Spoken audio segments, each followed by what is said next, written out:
gave birth to my first child when I was 18 years old. At that time in my life, I thought that I knew everything, while in reality, I knew nothing at all. My oldest son is now in the 7th grade. His grades are now pretty much average, mostly B's and some C's. When my son was in the 1st grade, he had a really difficult time.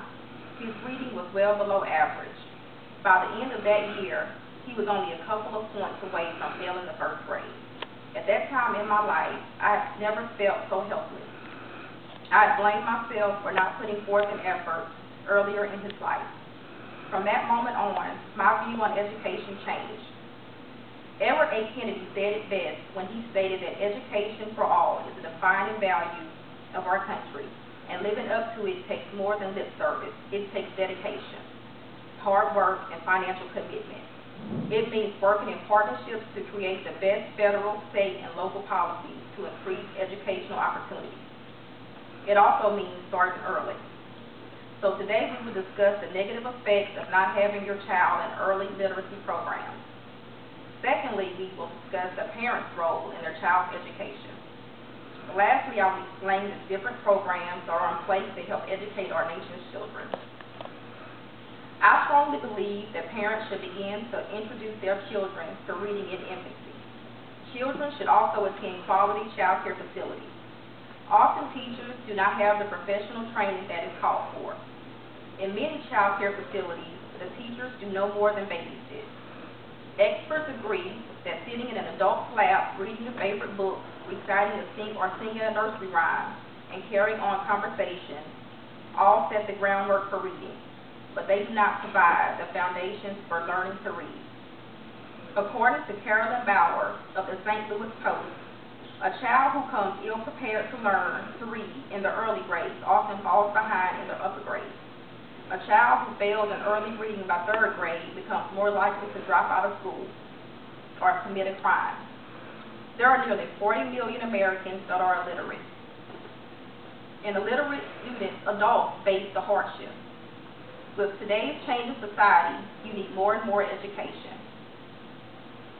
Okay, you also need to be a better reader. You need to be a better math student. The education that may have been sufficient 25 years ago isn't any longer. Most jobs go to people that can read and follow directions for operating equipment. In order to live a fulfilling life, knowing how to read and write adequately is extremely important. Now that I've explained a few of the negative effects of being illiterate, let me explain the role of the parents in the child's education. If we want literate citizens in the 21st century, parents should read to their children when they are infants.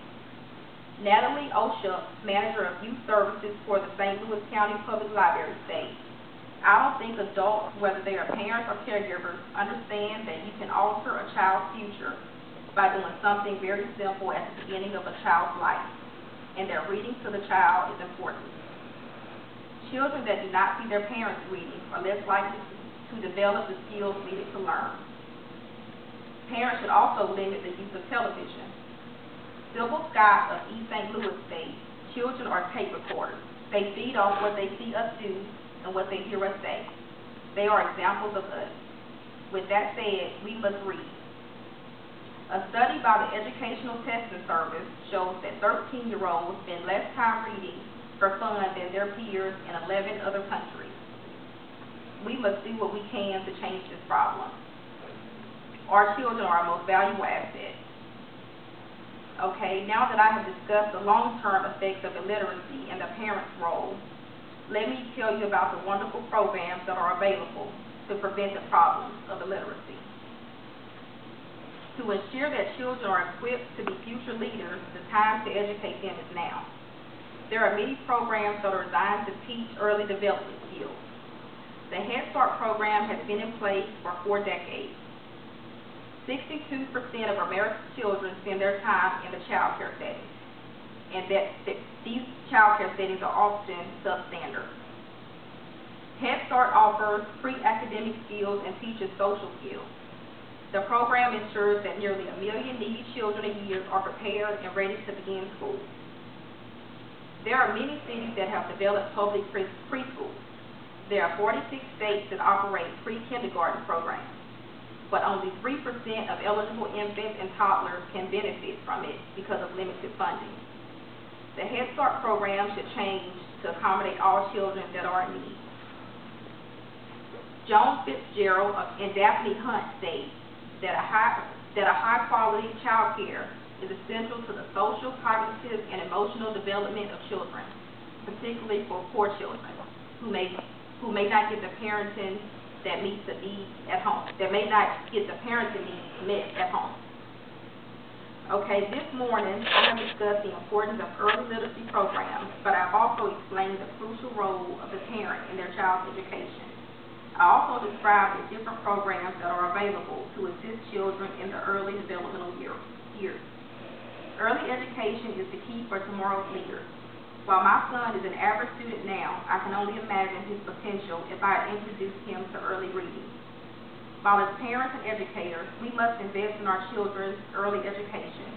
These formative years have the impact to affect the rest of their lives.